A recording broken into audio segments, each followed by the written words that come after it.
You've seen the scooters all around Metro Nashville, but some say these modes of transportation are hazardous for people with disabilities. News Channel 5's Kelsey Gibbs is live with how these scooters are preventing people from getting around.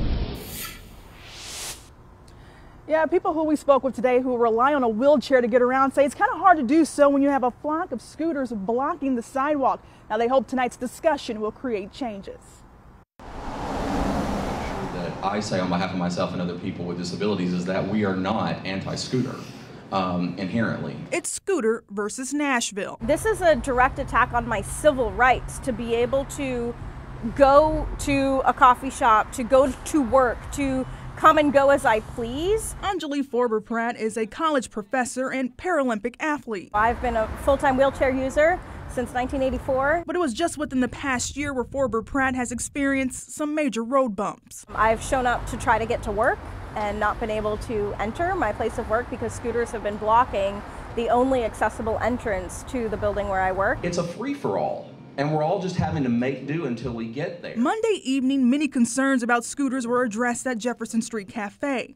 A panel comprised of a doctor, a council member, and advocates for disability and race equality spoke to a packed room.